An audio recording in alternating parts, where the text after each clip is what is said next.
Well, hello everyone. Welcome back to our ongoing series of Navigating the Storm with Full Circle's attempt to provide a place for connection and brotherhood and sisterhood, as well as a place to share best practices and finding a way to not just survive, but thrive in these unusual and mildly chaotic times, depending upon perspective. So as most of you know, because I see some very familiar faces, we've got on Tuesdays and Thursdays, we have the privilege of hosting some people that we know to be thought leaders and influencers in our world. And so we have the honor today of having one of my longest standing mentors and friends, Dr. John Demartini. So John, thank you so much for accepting the invite.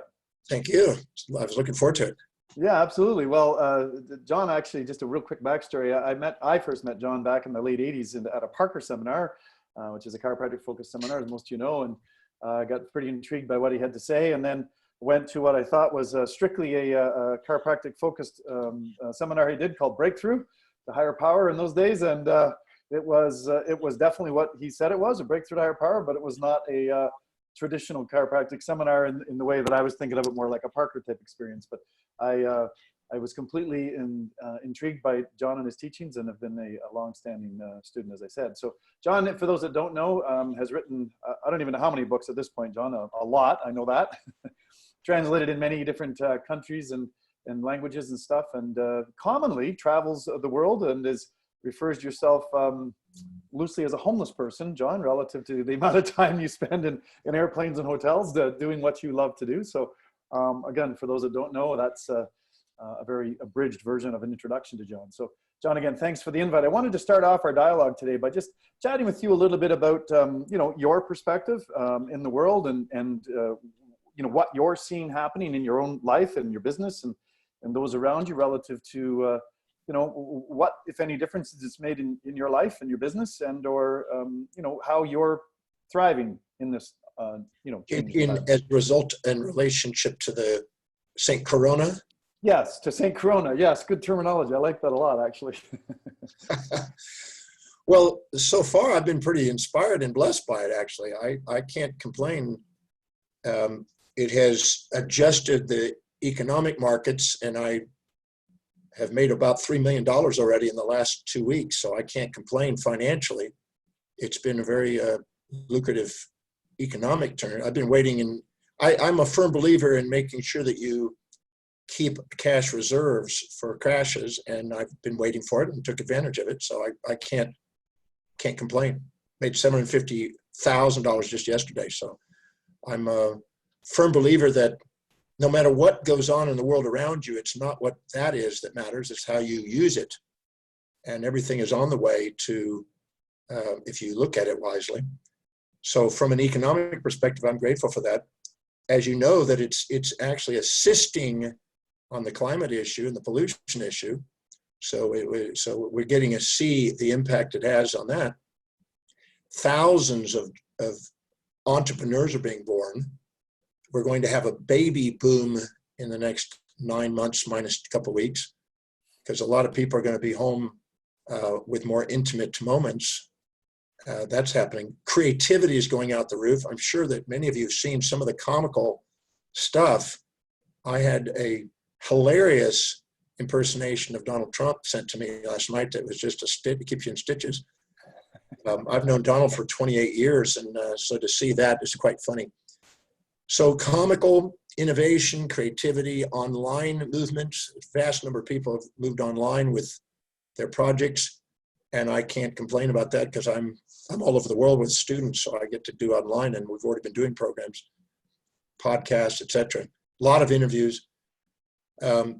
Creativity, that I always see transformation. I don't see illusions of gain and loss. I see transformation. So that's what I'm seeing, and I'm taking advantage of it. And I can't complain. So I've been sitting here. I rarely sit, but now I'm just doing online things temporarily. We'll probably pick up the pace again, back on the speaking and outside speaking again, probably in a couple of weeks, few weeks. So I see it as a blessing. I know that some businesses are more affected, but other businesses are booming from it. Amazon has hired 100,000 people. So those people that had the foresight enough to see the online world emerging has already prepared or have been preparing and taken advantage of it. And this catalyzed it a little faster and furiously. And we just did a breakthrough experience with my signature programs, which I've done 1,094 times now. And we just did it for 62 people online the other day. We got another one scheduled and it's already filling up. So it really hasn't made that much of an impact as far as business. It's actually catalyzed it to grow and innovate. So I think what's happening in some health professions, they're having the respect to contact all of the clients and keep current with them and educate them. Educated clients and enthused clients are what you want. So this is a time to be using the online world to keep in contact and communicate. And you know from many years that we've known each other that out of sight, out of mind, if we are constantly focusing on our clients, our innermost dominant thought becomes our outermost tangible reality. So this is an opportunity to memorize every client that you've ever dealt business with and reactivate them. There's a new movie coming out called How Thoughts Become Things, which is sort of a sequel to The Secret. I just did 2 interviews this morning on it, and it's a good timely launch because our innermost dominant thought does become our outermost tangible reality, and what we think about, we bring about. So if we're thinking right now of how to effectively and efficiently serve the clients the most effective way, and thinking of all our clients and memorizing all their names and thinking of all their children's names and thinking about the companies they work for, the organizations they're involved in, and put that into our mind, we'll have a surge of business when we are back in the game. And we'll use this time for creative foresight and strategic planning and thinking about how we want it. And so I think this is not a slingshot effect. Whenever you pull the slingshot, it seems like it has tension. Once it releases, it has more acceleration than ever before. So this is a great time as far as I'm concerned. Yeah, absolutely. Well, and one of the many things I've admired about our time together, John, or just your worldview, is that you do see transformation, right? And so you've already mentioned several of the things that we've been talking about and a few more, on these conversations we've been having with our tribe and so on, So I also know that you've studied a lot of the ologies, John, in the world, right? And so virology is probably some version of something you've studied. And one of the things I've been reflecting on, and I'd love your perspective on, is that, viruses are actually one of the ways that helps humanity evolve. And so I'm wondering if you've have any, big picture thoughts, or even, more specific ones to, as you label it, Saint Corona here, to maybe help with the evolution of the species. Any thoughts on that, John? Well, you already know, and you may have already covered it, but viruses, as far as we can trace back, and potentially interstellar space, we'll probably find them in the future, have been in lateral gene transfer. There's vertical gene transfer where we actually procreate and create species. And then there's horizontal ones where we actually have a lateral gene transfer where a virus comes into a cell and incorporates DNA from itself and then helps the evolutionary process from what it had taken from the previous member of a species. In some cases, it goes between species, but most of the time it's the same species, and incorporates anything that had been learned and had been resiliently adapted in that member of the species. It's extracting it out when it infects it and takes it and puts it into someone else and gives them the advantages that was learned from that member. So horizontal gene transfer has been used as far as we can trace back in all species. And so viruses are an essential component of evolution. I mentioned this when I was in chiropractic college and got laughed at the time. I called them vitalins. That was the name I gave viruses that did contribution, because I was studying horizontal gene transfer back then, but none of the students knew about it for some reason. Right. And so they thought I was crazy, but now they realize it's useful. And they use viruses. 8% to 10% of your own genome is viral genome, just like bacteria is 10 to 11%. So we're carrying around viral genomes as well as bacterial genomes, and we epigenetically use those when under stress and bring those back out, use it in transpositional rearrangements of our DNA to adapt to changing environments. And so viruses are essential for that. And I'm certain most viruses like this, like the coronavirus, which there's a number of them, there's hundreds of them, usually go insidious over time. So in China, they're already back into operation, and now it's now creating insidious little symptoms. There's not much at all if anybody catches it, and that'll happen. But in the meantime, we've actually upgraded the adaptation of people who have been infected, and eventually everybody will have this coronavirus in us, and we'll adapt. So it's just part of it. And obviously those that do not make it, obviously they die out, but there's a vast number that are coming online that will be adaptable to it and no longer have a reaction to it. And children that'll be born now will be those. And what's interesting is there's been a drop in abortion rates. If you go look up the abortion rate drop, you'll see that the numbers of deaths are almost identical. So there's abortions have stopped this last few weeks, and thousands of those that are normally occurring have stopped. And so the actual population is not going to be affected by this, other than we're going to have a baby boom in the next 9 months. So we can get, it depends on our perspective. If we get all emotional about a death, we have apoptosis in our body and mitosis, and they maintain an equanimity as we're evolving. And we have to have that mitosis and apoptosis. And when we have apoptosis, we secrete a chemical compound that goes and triggers mitosis. When we have mitosis, one of the cells from the daughter cells becomes senile and ends up releasing a chemical compound to create apoptosis in order to maintain a plasticity in the body to adapt to changing environments. And so too, Peter Drucker talked about it in management. Most businesses go out of business in order to create a release of people to go into bigger business that succeed. And it's got a regulation feedback system. And the same thing in social structures, life and death. Gurdjieff wrote a book on life and death equilibriums and why certain illnesses emerge at certain times in order to keep populations evolving. And the more you study it, the more aware you are of the various disciplines relating to it, the less you react and the more you understand the magnificence of what's going on. And I try to educate people on a broader perspective. Because the narrower the mind, the more emotional reactive you are, and the more black and white you think, and the more broadened the mind, the more adaptable you are, resilient you are.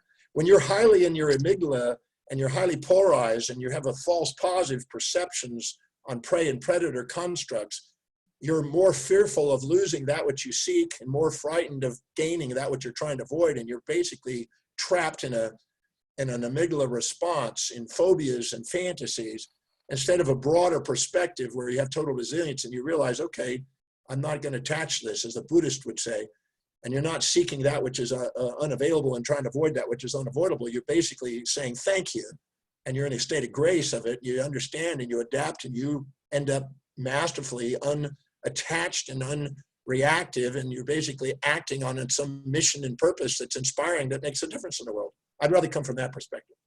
Yeah, 100%. As would I, John. And I, one of the many things we share, and you've been a great influencer to help me get that. Let's talk a little bit about your definition of wisdom, John, right? Which I've often heard stated as, listening to the light of the soul, right? And let's go back and circle back to that construct that within, I would offer, that within each person is a magnificent mission, a magnificent purpose, a reason for being, and the ability to connect to that. And could you just speak to that, John, and some of your wisdom and best practices around being able to connect to that most glorious and magnificent vision that is, listening to the light of the soul?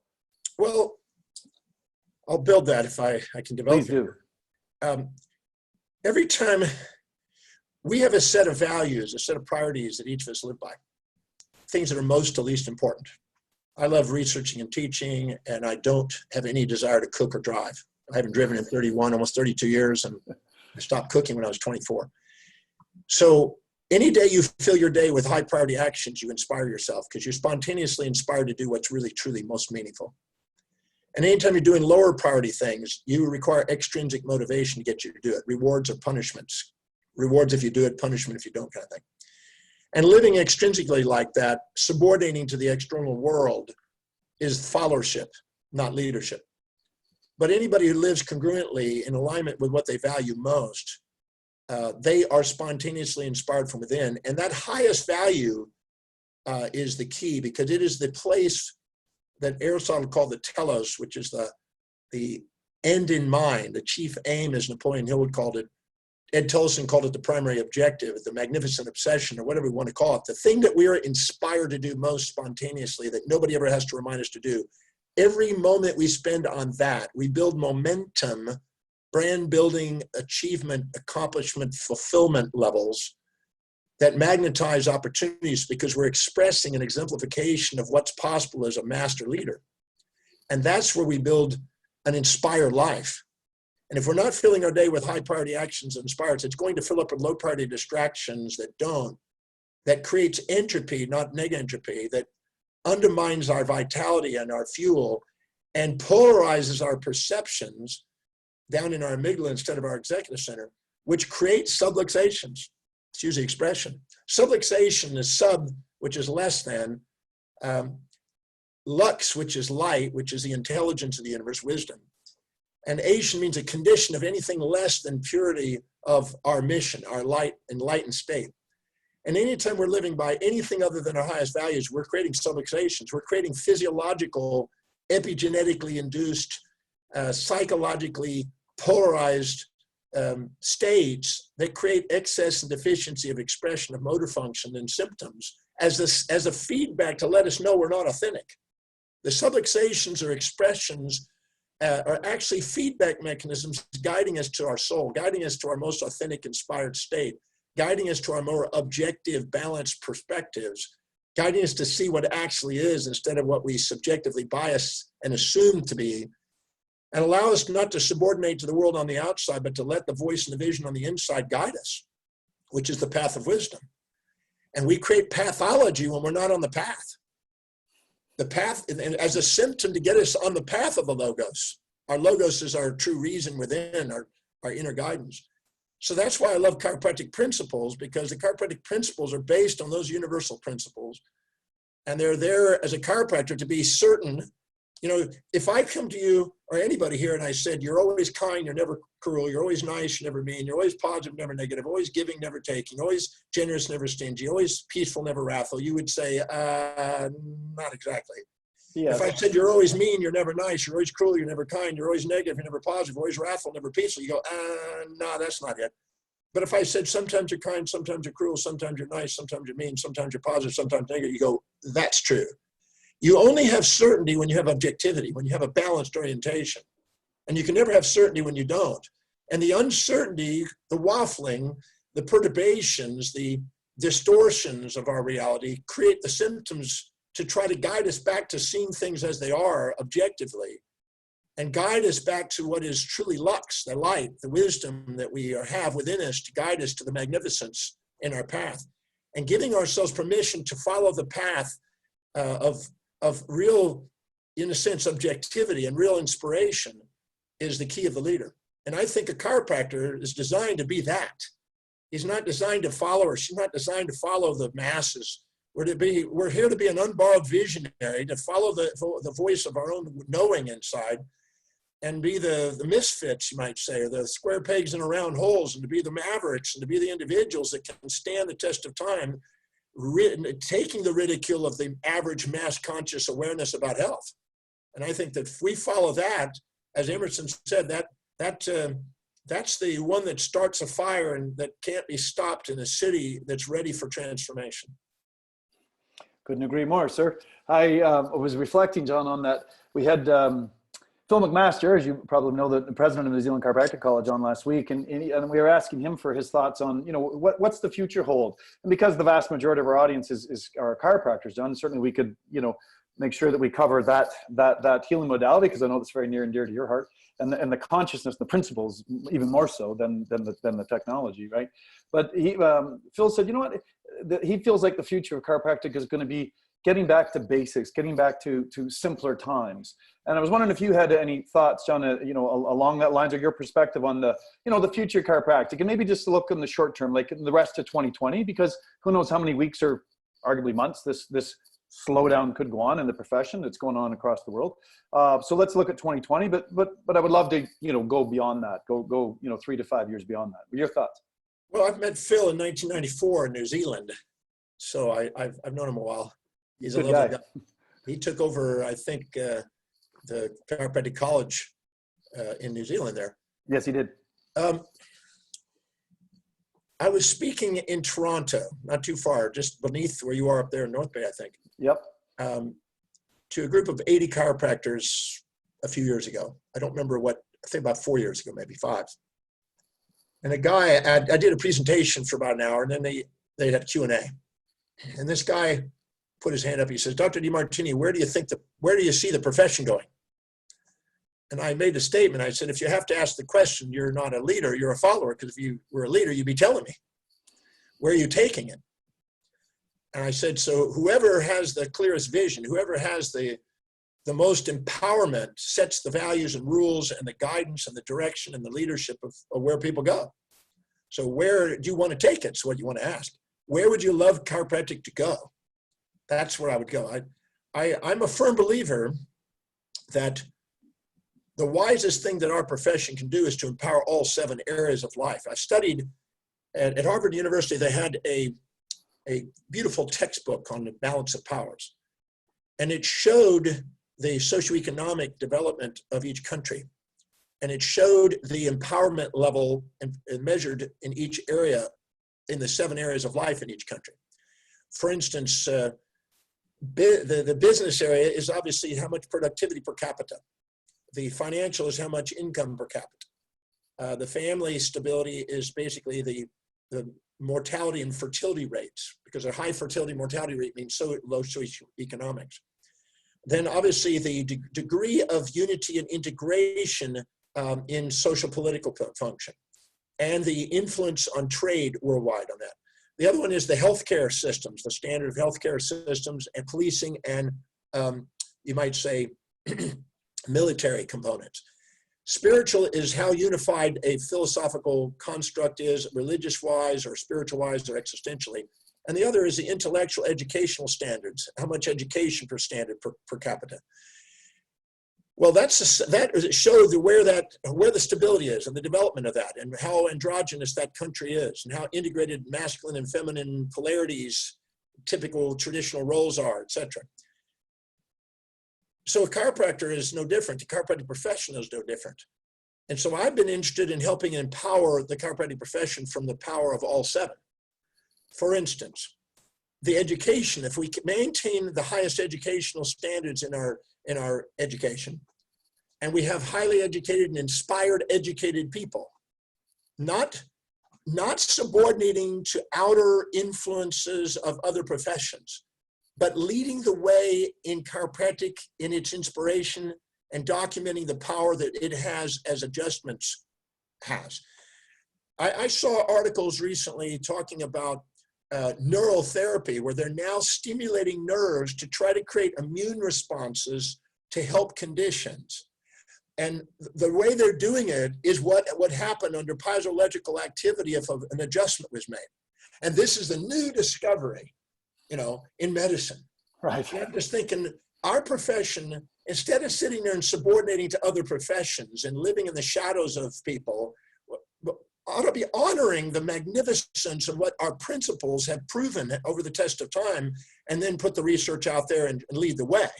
Because I am absolutely certain that the power of what we now know, if we're present when we make an adjustment, that presence changes physiology and psychology in the individual. And that is part of the immune response. And almost every great healer has known that.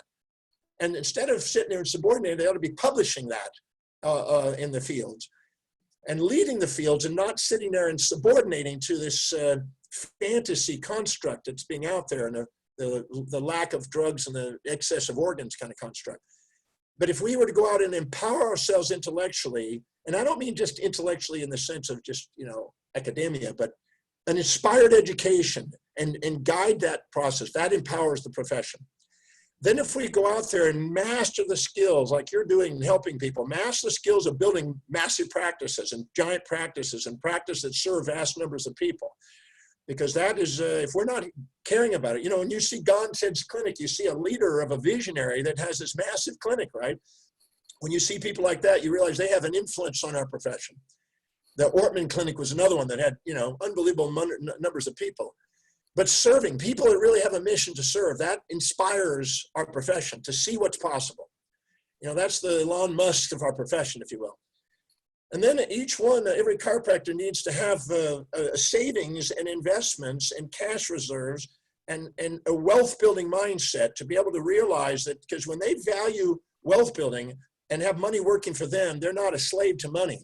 And we in a chiropractic profession are wise to become masters of money. So we have an abundance of money to help politically and socially and market-wise and things, and also live the high standards. So more students want to become chiropractors because they go, I want to be like that. I want that legend kind of thing, right? I want that person. I know from in Texas Chiropractic College, I inspired 400 students to join that school, or just that one school. I'd rather be that way, because you measure not just by how many people you see, but also how many students are inspired to want to be like that. So building up a financial base and building up a lifestyle that makes other students go, I want to do that profession. Then having family dynamics that are stable and healthy. And, you know, I bet if we were to go and do research on the number of people that got the coronavirus that are chiropractors and chiropractic patients, I bet you it would be less than any other one. And that ought to be published, because that's the truth. I haven't heard of any chiropractors if dying right now. I haven't seen them yet. In the process of doing that, I think that ought to be established, and we ought to lead the way as far as how to raise families that way and be educated about it and put it out there in the marketplace. Socially, I think we ought to take on the leadership role and not just sit there and live in shadows. Like I said, be the leader in the community, the leader in the city, have a vast vision to be able to be leader roles in that place. Like you're a leader in North Bay, there's no doubt that people would know you there, right? And the same thing in physically, to be able to actually live a wise, exemplified life health-wise, and then be inspired and understand that the panpsych, some of the greatest minds in history, I mean, some of the greatest from Plato and Aristotle and Thales and going Anaximander, Anaxagoras, all the way through to common people like Schrodinger and Max Planck and Chambers, I mean, and Einstein and Newton. These guys were all panpsychics and believed in an intelligence in the universe that permeated everything, and that we're part of that. And at the most fundamental level of space-time, energy, and matter is this potential panpsychic intelligence.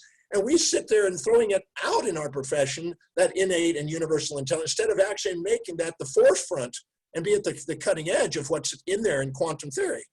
So I think by empowering all 7 areas of the profession and the people in the profession is the powerful leadership future in the chiropractic profession. Powering all of them and not sitting there and being subordinate in anything, because any area of our life we subordinate to, other people rule us. If we don't empower ourselves intellectually, we'll be told what to think. If we don't empower ourselves in business, we'll be told what to do. If we don't empower ourselves in finances, we'll be told what we're worth. If we don't empower ourselves in family, we'll be trapped in an unfulfilled dynamic. If we don't empower ourselves socially, we'll be told propaganda from other professions that have happened to empower themselves. If we don't empower ourselves physically, we'll be told what drugs to take and organs to remove. And if we don't empower ourselves spiritually, we'll be taught antiquated dogma. We have the capacity to bring it up to date and empower as a profession and lead that. I'm interested in that. So when the chiropractors come around me, that's what I'm interested in. Well stated, sir. Well stated. I have nothing to add to that whatsoever. That was just an absolutely beautiful rendition of things that I actually hold very true, John. And you've certainly been, again, influential in helping me round out my thinking and support my thinking on that. Is there, to sort of bring it a little bit more granular for just a few minutes, John, before we go to questions and answers, is there like top 2 recommendations? Like just I know it'd be very different for everybody on this call, but is there a very common 1 or 2 action steps based upon what you just stated that you would recommend for everybody now that they have the time? Because as a consultant, one of the things I commonly hear is that, you know, I just don't have, I'd like to do it, but I don't have time. Well, you know, COVID has helped with that, right? Coronavirus has helped us have more potential time, but the question is, where are we putting the time? So any sort of a little bit more grassroots down in the muck kind of day to day, John, any top 1 or 2 ideas? Okay. You get a piece of paper out. This is really like basic stuff. Get a piece of paper out. You put 5 lines in it to make 6 columns. In the first column, you write down every single thing you do in your practice over a 3-month period. Every single action you take, and not broad generalities like marketing, like this, the actual action that you do moment by moment. Write every action that you do. That's the first step. And take an honest, objective view of what you do with your day over a period of 3 months, because each day there's various things in different days of the week. Everything, and divide it into personal and professional. There's some things you do at home, some things you do at work. And get really honest about every friggin' little action you do in a day. That's the first step. Next to that, you write down, what does it produce per hour? Does it produce per hour? Because productivity per hour means you're meeting somebody's needs and they're willing to pay for it. You're meeting a human being's needs and they're willing to pay for that. And you're actually serving somebody. So what does it produce per hour? When I first did this, I read a book called The Time Trap by Albert McKinsey when I was 27, almost 28. I just opened up my practice. I had one assistant, and I realized I was doing everything in the office. And anytime you do everything in the office, you're devaluing yourself. Because what you're doing is you're doing low priority stuff. And every time you do anything other than the highest priority, you devalue yourself. And I don't want to see chiropractors devalue themselves. It's crazy. That's why I only research, write, travel, teach today. I don't do anything else. I delegate everything else. Even lovemaking, I hire specialists to take care of that. So my partner is grateful. I'm joking. It's supposed to be a joke. But anyway, I told my girlfriend, I said, if I brought you Hugh Jackman and he could make love with you, would you still love me? She said, I'd love you even more. So in the process of doing it, you write down what does it produce per hour. Now I did this right before 28. And I wrote down, you know, adjustments, exams, initial exams, consultations, everything. Reports, everything that I did. And I put down what it was per hour. If I spent 10 minutes on it, let's say I did a 10-minute exam and it was $150, then I multiply it times 6, that'd be 6 times 150, that'd be $900. If I did a reevaluation and it was $25 and I spent 5 minutes on it, I multiply it times 12. If I did an adjustment and I spent 2 minutes on it, it was $50, I'd multiply it times 30, and that would be $1,500. If I, etc. And then I noticed that if I went and did a talk, and you know, I came up to North Bay a long time ago. Long time ago, John. I think we called it Bringing Chiropractic to the People, I think. I think it was, yes. And we had generated some new patients, I think, out of that. Quite a few, actually. We had 750 in our little opera house, and there was a lot of new. We had about 25 new patients or something like that right off the bat. At least, John, yeah. Yeah. So what happened is I found out that if I was out there doing presentations to the public, to 60 to 100 people or whatever, at a breakfast club or something, I averaged around 5 to 8 new patients. Well, each patient case visit average was $3,000 back then. And so in the process of doing it, I would go out and spend an hour and I would generate $12,000 to $15,000. I went, whoa. I looked at all the things I was doing and I realized the very thing I was doing was actually going to cost me. And the thing that was actually going to produce the most is actually spreading the message. Those are the vision and those are the mission, have a message. And if you get your message out there, you do the most impact. So I realized I better hire some people to do some of the stuff that I was doing and get out there and bang on the bushes, as they say. And so I went through there and did that. And I looked at what was really priority, and then I rearranged it according to what produced the most per hour down to the least per hour. And that was eye-opening. And I realized I was doing some things for nothing and spending, I was doing it, in those days I did consultations for nothing. I immediately started charging for consultations. I immediately started charging for reported findings, because sometimes people would not decide, oh, I'm not going to get the care. And I just spent all that time. I said, no, I'm charging for that, and valued myself. And what I did is I realized that I was majoring in minors and minoring in majors. A lot of the things I was doing, spending a lot of time doing something that wasn't really producing the most amount of income and really serving the people the most. And that realized there was no choice, but I was going to be delegating. I saw that was coming right by doing this exercise. The third column after I did that is how much meaning did it have? Because I found out when I go and do a talk at Paul Revere Middle School, for instance, they had 2,000 students I got to speak to. I didn't get paid, but I got to speak to 2,000 students that were 17 years old, that were the age that I got my life changed by Paul Bragg. And so that had a lot of meaning. And also they would buy my books, and also they would be 5 years away. They'd be patients of mine. So I would look at that from a long-term perspective, even though it didn't produce immediate a lot of income. I saw that that was in the long run, the future. So I'm thinking longer term, but I'm getting meaning out of it. So I did a meaning check on all those lists and put a 1 to 10 scale on it. What was most meaningful to least meaningful? When I did that, I rearranged that according to priority. So now I have things based on priority. Meaning is what inspires me, and then productivity is what fulfills the values of others. And equity theory says you got to find a balance between yourself and others. If you sacrifice you for them, you'll burn out. If you sacrifice them for you, you're not going to get anywhere. You're not going to sell anything. You got to find a balance. So I rearranged that according to priority. I rearranged the second column according to priority, productivity. And then I found out where the most meaning and the most productivity were, and I reprioritized that. So what inspired me and what produced the most. And I structured that. Then in the next column, fourth column, I did how much does it cost to replace somebody to do that? In other words, if I delegated that to another doctor or to a staff member, what would it cost me at the same standard if I did it? And that would mean I may have to train them cost, parking cost, insurance, every single cost, not just their salaries, but their office-based cost, their equipment cost, paper cost, everything. I want a thorough evaluation of what's the true cost of that person to do it. And then I write down where the biggest spreads are. After I get all that list down and what it would cost to hire somebody to do all those things, including doctors taking care of patients and everything, then I looked at what was the spreads, because I wanted to know what produced the most versus what was the least cost, where I could get the most spread, where I could extract out the most surplus labor value out of the least amount of effort by delegating. And I reprioritized that, and I reprioritized the spreads. Then the next column was time spent. How much time I actually spent on every one of these items, actually in that month or 3-month period per day. And then when I got through there, I did a final prioritization. The final prioritization, factoring all the priorities, all the rearranged priorities. I then did a final prioritization. What is the highest priority thing I can be doing? The second highest priority thing I can be doing? What's the highest priority things to be delegating, etc. And then I rearranged that and divided it up into 10 layers. And I hired the lowest layer first, and then the next layer second. And within 18 months, I got to 10 times my income of my business because I got to do that and delegated it away. So I was literally from a single staff member to 5 doctors and the 12 staff members 18 months later. That's how I grew my practice. So I realized that if you're not filling your day with the highest priority actions that produce the most service that inspires you the most, you're not doing the greatest, fullest capacity as a human being on planet Earth at any moment.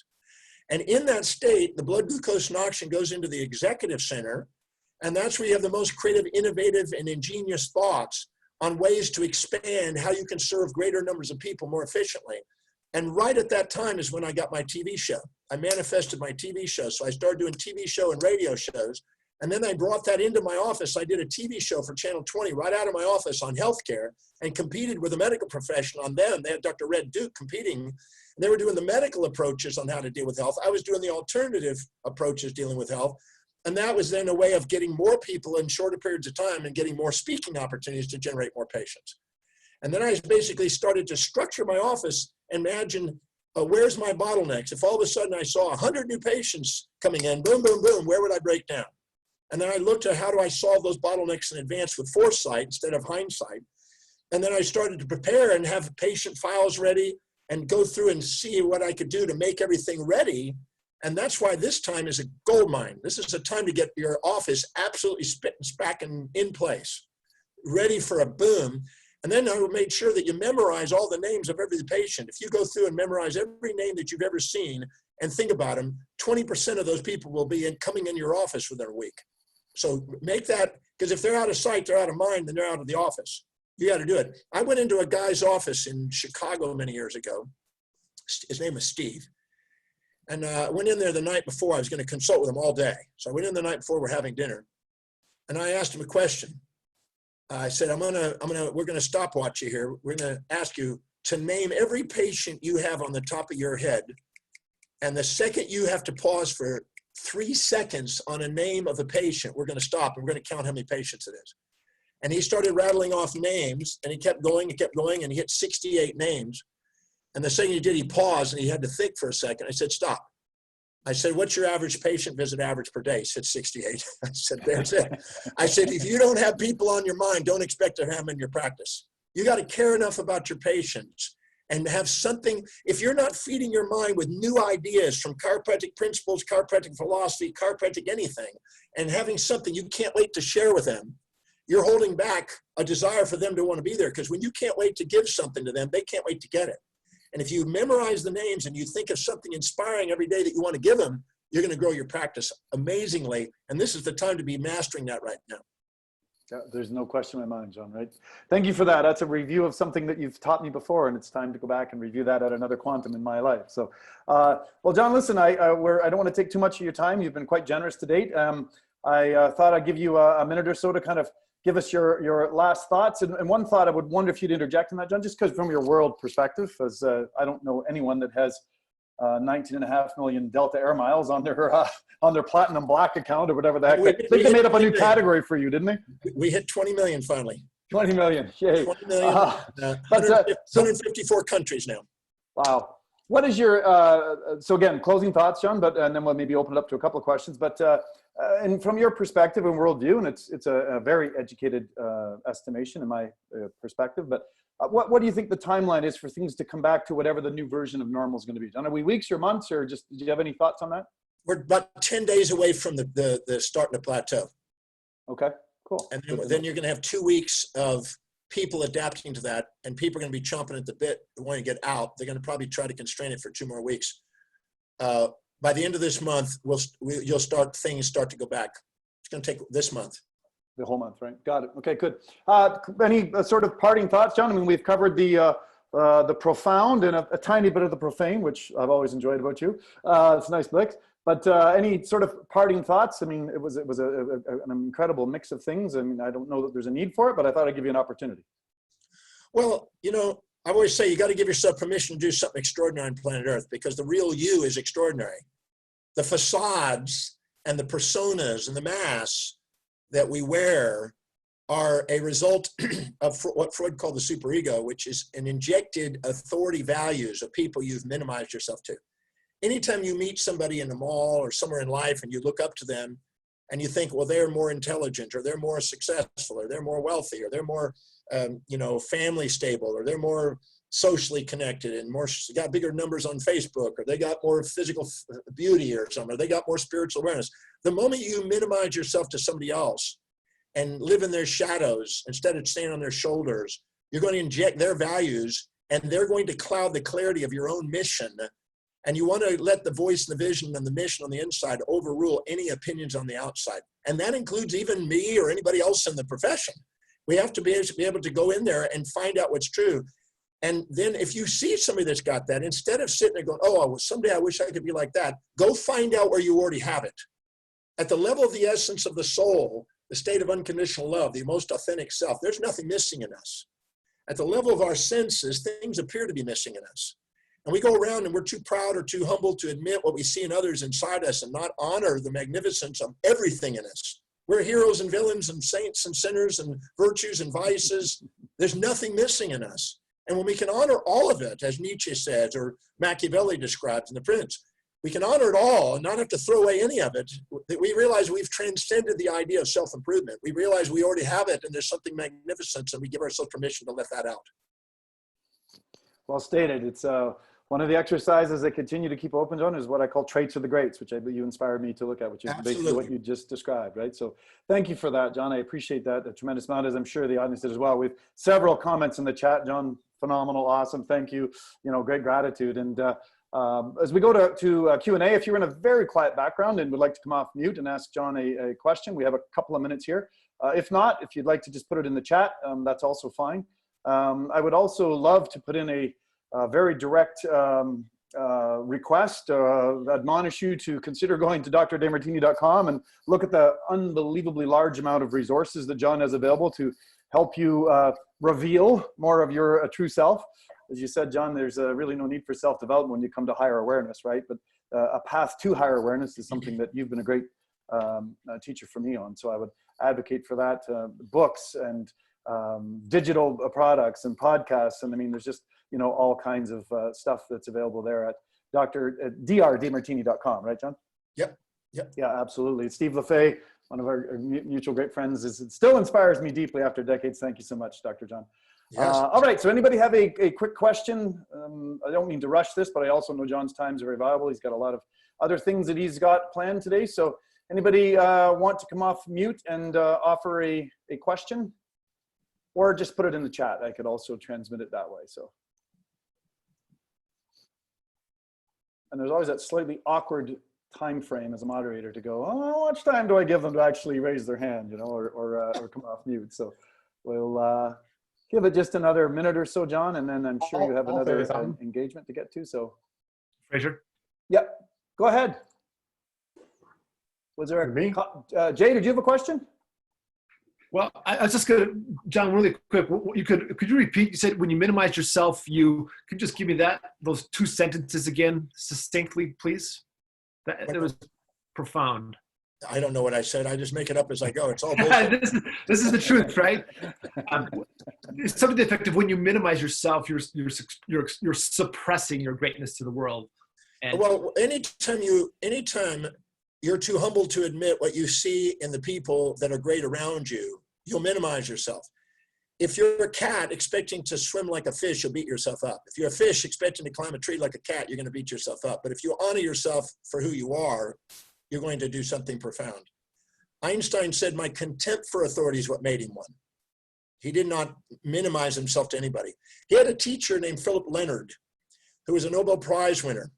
And Einstein was a late teenager, and he happened to be attending Philip Leonard's class. And he noticed, reading some of Philip Leonard's work, that there was a bit of a flaw in some of his photoelectric ideas. And when he did, he stood up and he announced that there was a flaw, and it turned out to be accurate. Einstein was accurate, and this Nobel Prize winner was humbled. And so the Nobel Prize winner did everything he could to try to have Albert Einstein killed. They tried an assassination. I was invited to be actually in a movie as Leo Slizard, which is Einstein's compatriot, you might say at the time, and play a role in a movie for that. And he was basically going to be assassinated by Adolf Hitler. And Philip Leonard was friends with Adolf Hitler, and they were planning on doing it. And Hitler knew about it. I mean, Einstein knew about it, didn't care. And he said, but he did move on to Princeton. He did decide to leave Germany because of that. But the reality is he had the courage to stand up to authority.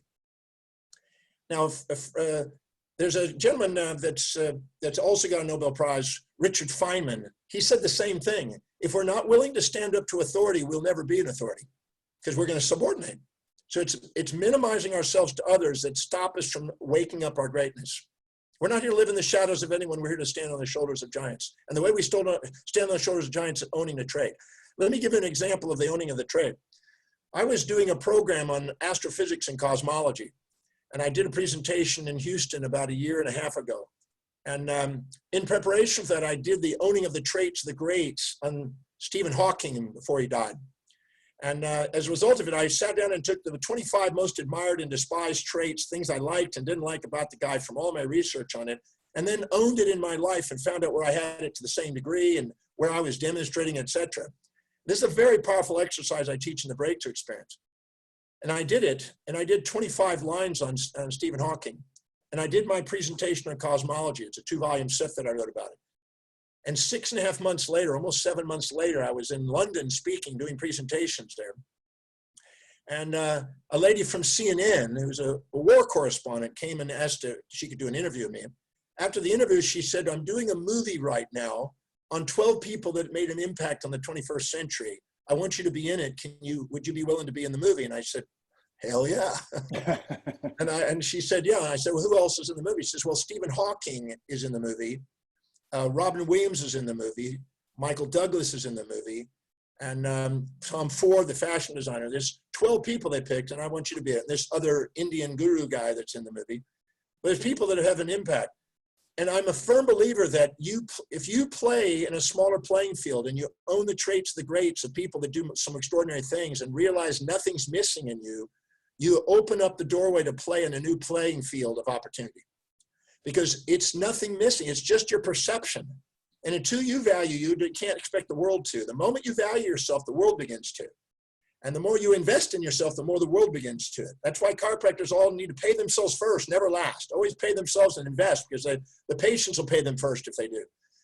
But I noticed when I owned the traits that the doors of opportunity came. I just worked with a famous singer who's in Istanbul last night, who's doing Nicole Kidman. She's actually doing, she's an actress and singer, and she's doing Nicole Kidman for her acting career and starting to launch in America. But she's #1 in Istanbul, but she's trying to launch it in America.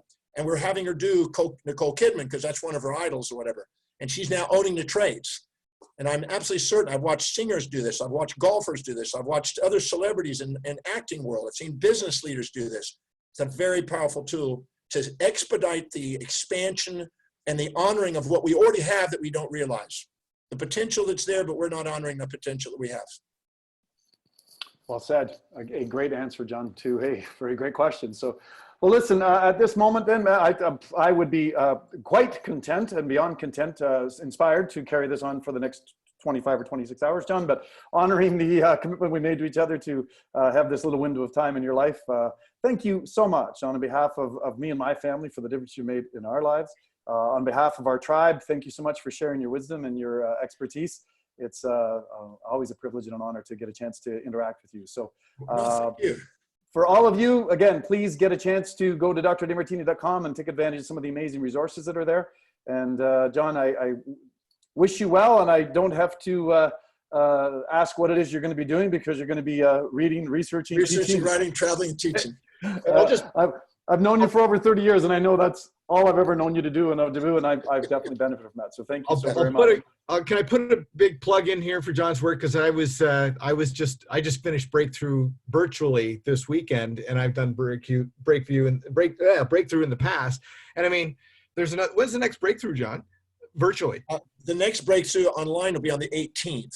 So, like, guys, when we're stuck at home, what an amazing opportunity to sign up for a virtual Breakthrough with John Demartini and do it from home. This is a perfect time to increase your skill set and learn and grow. And, this is an interesting opportunity, because we were going to go to Toronto in April, and it just so happened it was canceled because of Corona. But now you can do it anywhere, wherever you were. And the call that we did you did the Breakthrough, John, there was people in Europe, people in Asia, people, like, it was all over. It was pretty cool. I want to say last thing here. When I was 17, I nearly died, and I had the opportunity to meet Paul Bragg, and I wanted to be a teacher and a healer and travel the world. That was my dream. And I wanted to have students from every country on the face of the earth. And I wrote that down. In 2016, we now have documented students in every country on earth. We have started. I was speaking in London, and there was 52 people sitting in a group from Mongolia. And when I was there speaking, they came up and they asked if they could do a group picture. And I said, well, fantastic. What group is this? He said, well, we have a study group in Mongolia on your work. You have thousands of students in Mongolia, and we chartered a plane, a jet, and flew 52 of us here to come to your evening talk, and then we'll fly back. So all I can say is that if you give yourself permission to do what you really, really love to do, there's a natural yearning in every human being to live authentically and exemplifying what's possible. And if we do that, we magnetize people, places, things, ideas, and events that synchronously resonate with our naturally right state of consciousness, and we manifest things. And there's a new movie coming out called How Thoughts Become Things. I just did an interview on it a minute ago out of Arizona, but it's a new movie. It's a sequel to The Secret. If you get a chance, How Thoughts Become Things. It's a great little thing. I get to be in that little vignette too. So anyway, thank you, Tom, for all these 30 years we've been friends. And thank you for please give hugs to all your family. And thank you all for being on there. I see lots of friends I know on there. So thank you all for being here today. I love you, and just go out and do something extraordinary on planet Earth. It's your destiny. Thank you so much, John. With great love for you, my friend. Take care, everybody. Have a great day. Be safe, be healthy, be well, and be inspired, and mostly authentic. Yes. Take care, everybody. Love you all. Bye-bye.